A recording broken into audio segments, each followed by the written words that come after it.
responded, reacted, but down into the core, what was the heart of it? What was behind?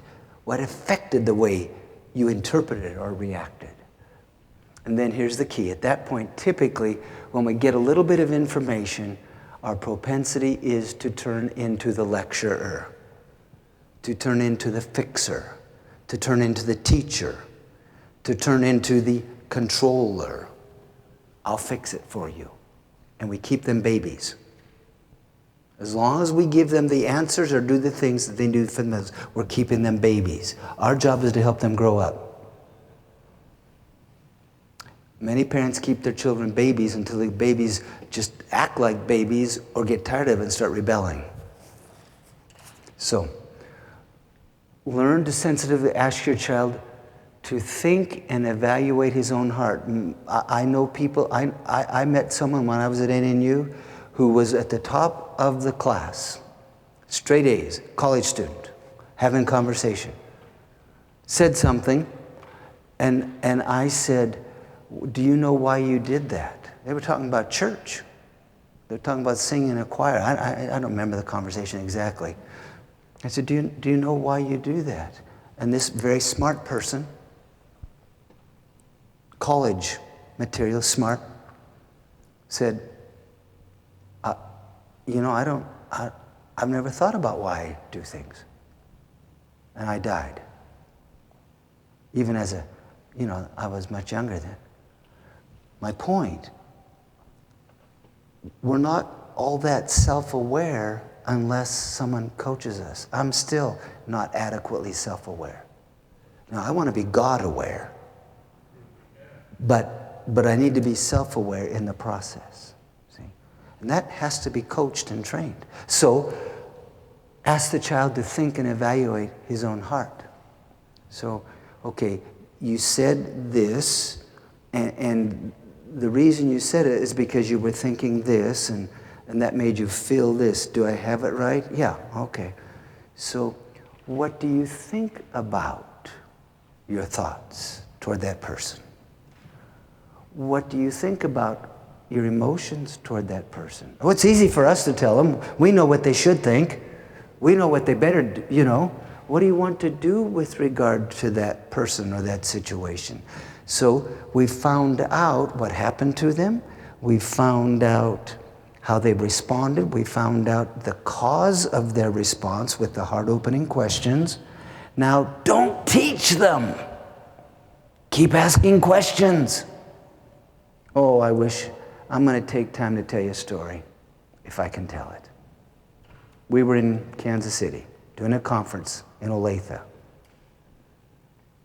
Parenting, it wasn't parenting, but Debbie's having this conversation with a woman, and the woman said, maybe it was a parenting conference, because the woman said, I prayed with my child every night. I've talked to them since they were born. They're now 14, and I keep telling them the truth. And Debbie just looked at her and she said, you're through. Quit it. And the woman said, what do you mean? She said, you've taught everything. Why don't you start asking questions? So, in our regular conference, the first conference at church, we come back and we give reports. And the woman came back, and in a public meeting, she told this story.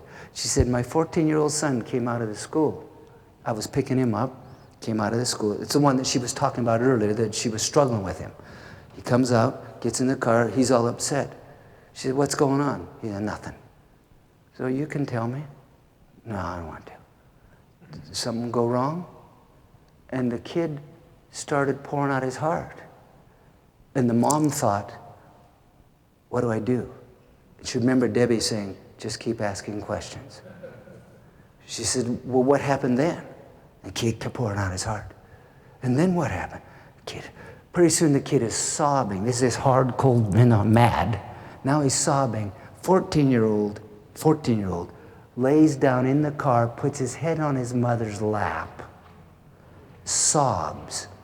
And his mom didn't know what to do, keep asking questions. She said, well, what do you want me to do when things like this happen? Quote, just ask me questions. Everyone wants to be known. We're made to be known. We're made for relationship. We're made dependent, not independent. We're made lovers. We're made relators. So I push it to an extreme to try to get parents' attention. Just keep asking questions. So in this case, child has his thought. The parent wants to teach the child. Don't do it. Ask the question. Ask the question. Think of what you want to say to them, and then ask the question to find out if maybe they already know. Now, I'm acting, all this stuff I'm saying to you, I didn't find out one thing about you. You probably already know everything that I'm saying. Well, who knows? But you're hungry, you're willing to come and spend time. But with our kids, how about us figuring out, I'm going to find out, instead of me teaching them, I'm going to find out if they already know what I want to tell them, so I'm going to ask them. And that gets to evaluate it themselves rather than me teaching them. So here it is. What do you think about what you want to do in the future about that kid? What do you think about that? Or what do you think about your thoughts? They've just told you their thoughts because you listened. You asked what they're thinking. What do you think about that? Dave? What are some examples of Jesus asking questions? Let me not answer that. And it's just because of time, Dave. Just go through. I'm sorry. But I'm way deep down. But Jesus said, who do you say that I am? Jesus said, do you understand what I've done for you? Jesus said, are you listening to me? Jesus said, do you truly love me? Jesus said, do you believe me? There's 5 that come. Yeah. Okay? Yeah, sorry. All right. Thank you. Okay, so here we go.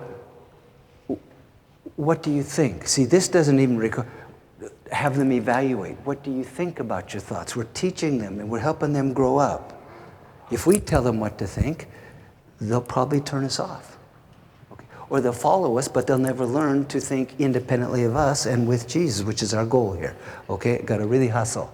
I'm sorry, both of you have asked questions. I don't like what I'm doing. I hate it. But we'll figure out what to do with it later. Let me get through this real quick. Here's the one that I give to parents who are really tempted to straighten their children out, to help the kids really get it right. Okay, like the parent has it right? This is the one. This is the question. What do you think I think? How many times have you heard parents say, well, I've told them 100 times. Well, if you tell them once, they heard you. If you tell them twice, they think that you think they're stupid because you already told them that. If you tell them 3 times, they know that you're stupid because you haven't figured out yet that you've already told them twice, and what are you thinking? See, we tell them, and they get it. The issue isn't that they didn't hear us or get it. There are other issues in play. So here's the thing. What do you think I think? It's a very, very powerful tool when you want to tell. So, you bet. And so I know that I've probably told them quite a bit, and they know me, or at least they think they know me because they come to judgments about me. Do your kids understand you perfectly? No. Do they think they understand you perfectly? Yes. Right? So, you want to teach them, but don't do it. Just say, do you know what I think? Or what do you think I think? You'll be shocked. They'll tell you, well, Dad, you think this. Oh, okay. So now something kind of fun is happening transitionally. So, I don't know how much time we should take with this. Whoops, that went too far. What do you think about what I think? Everybody get it? I just pulled a fast one on them. We started off with their problem, their response to their problem, the cause of the response to their problem in their heart, and I asked them to evaluate. They didn't, in this case, they didn't know what the problem was. Okay, I don't know. So, okay, do you know what I know? What do I think? And they tell you. If they don't know what you think, you say, I'd love to tell you what I think if you want to hear it. Would you like to hear it, or would you rather not? A little dangerous. I'd rather work on the relationship than have this moment of my getting them to know what I'm thinking. So I'm not going to borrow. God doesn't force his will on me. See, if Jesus were a parent. Okay. So then when I say, when finally, either because I told them with their permission, it's one thing to tell someone something when their arms are wide open and they're sitting there saying, feed me. It's another thing when they're sitting there like this. See? So, would you like to know what I think? I won't tell you unless you want me to. Most of the time they'll say, okay, or, yeah. And then I tell them. And then the next question is, so what do you think about what I think? Or, if they know what I think and they tell me, I say, okay, what do you think about that? Okay? What we're doing, I've flipped the tables. It started with their problem. Now I've made it mine. Because I'm having them evaluate my thoughts instead of me evaluating theirs.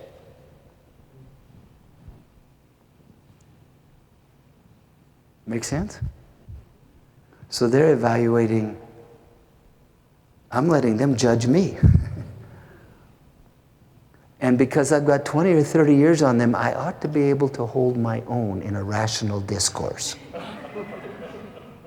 I've honored them, I've listened to them, I've valued them. We don't have a relationship problem. We have a conceptual difference maybe.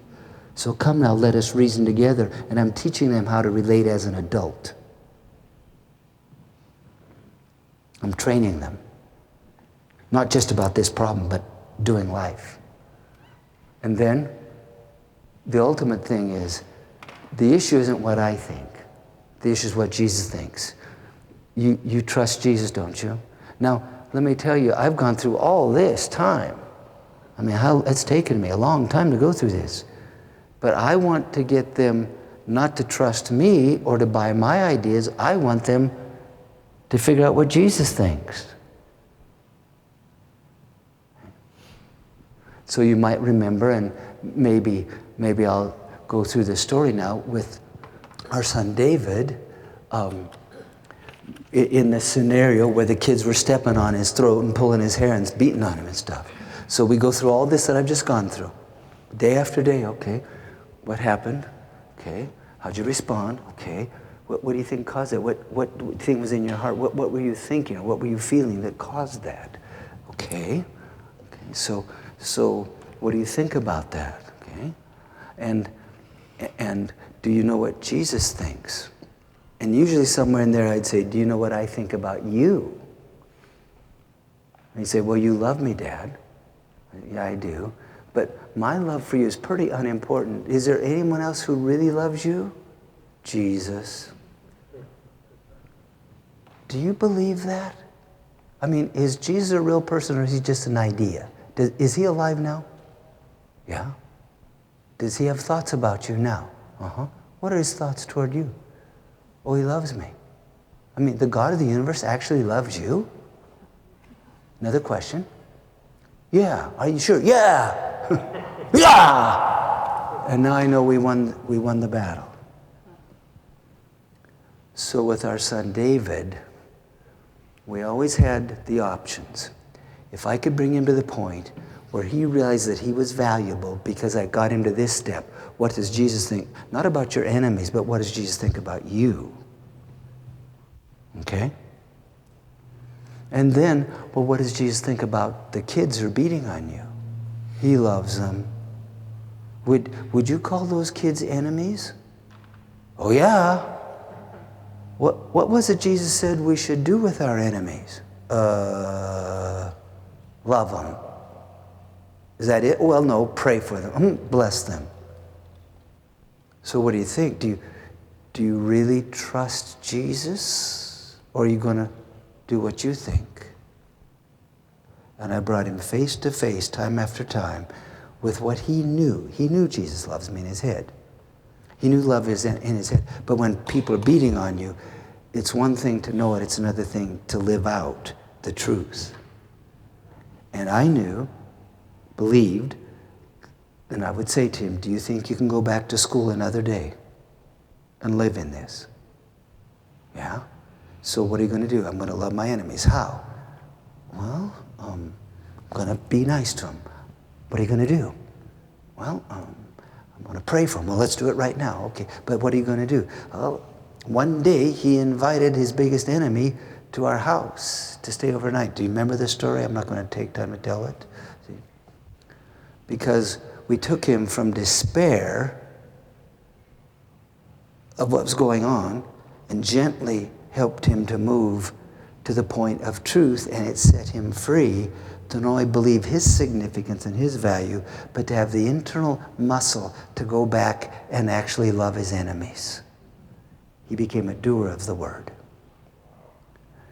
If we couldn't have got him there, I might have had to protect him or shelter him. But my perception was that he had the muscle to go back and live among his enemies, returning good for evil. And some of the enemies became radical Christ followers. They planted prayer meetings every day, and it turned into quite a revival. All through this process that I, in ways, swiped from Jesus. Okay? All right. One last thing. We agree with Jesus, all right? Can we commit to specific obedience? I just took and can you tell me tonight how it went today? Let's talk tonight. Now, you legitimately could be saying, well, I could never do that. I don't have all that. Well, actually, you could. In a season of time, I spent a lot of time with my son. Am I glad? He preached to 1,000 people this morning with a church he planted 4 years ago.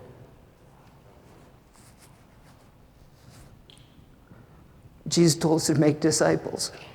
And our primary disciples are our kids and our grandkids. You can't disciple very many. Jesus had 6,000 hanging around 10,000, but he discipled 12 and really mostly 3. This is a process. This is how I tried to help my children determine that they were to be led by Jesus all day long, every day, that Jesus did never leave them, but he was the leader. They were not. So does it make sense somewhat? Now, it's too much of a, you could throw rocks at it. You could say, well, yeah, what about this? And I don't know, but in general, it's pretty healthy, built on some principles. Any questions, or shall we? Yes, sir. Well, I can remember when I was a kid, probably early teens. My mom didn't follow that sequence, step by step, but she would always ask that question: "What do you think Jesus thinks?" And that really spoke to me. Just that one. Excellent, probably because of your maturity and your having followed enough, who knows. I did put a big middle sequence in it. I intentionally had them go through me because, and I'm celebrating your mom. A lot of kids get turned off when they get asked, well, what does Jesus want you to do? They feel it like a club, like Jesus gets turned into the policeman. So sensitive, aware of that, I determined I'm going to be the bad cop if need be. So what do you think I think? No, what do you think about what I think? Let's reason together. Am I stupid or smart? Is that good or bad? Why do you think I think that? What do you think? What's your reason? And that's when I said, we're 20, 30 years ahead of them. We ought to be able to have a meaningful, rational conversation. So thank you, Dennis, for pointing that out. That's really helpful. I think many times if we have to be careful, just guard against making Jesus the club. In retrospect, though, I think that my mom demonstrated in her life all my growing up years. Yeah. Grace. Yes. She modeled it, and it was in you by seeing it.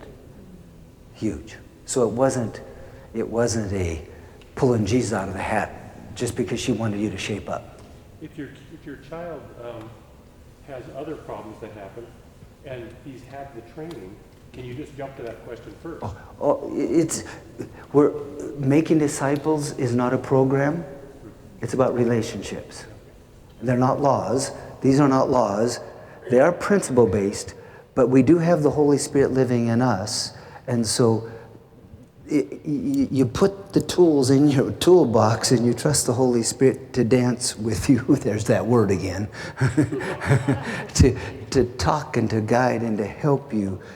Because he said, don't worry about what to say. I'll give you what to say.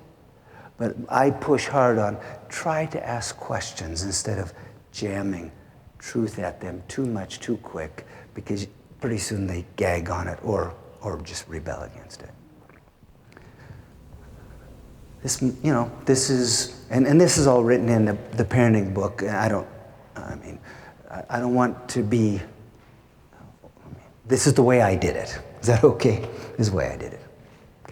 Okay. Tell you what, let's do. Let me, how about let's practice a little bit. Is that okay? Okay. We'll practice Jesus' presence in the morning. Right now, we're going to practice. And I said I'd give us a 5-minute break. Didn't I say that this morning? So how about let's take a 5-minute break. If the Lord is leading you to go, please go. Ask Him. This is part of the process, just learning to follow Jesus, not your GPS, right? But just sit. And if He wants you to stay, stay. Fair enough? And what we're going to do is we're going to practice some of this stuff. Fair enough? Okay, 5 minutes. We'll be back in the tables in 5 minutes.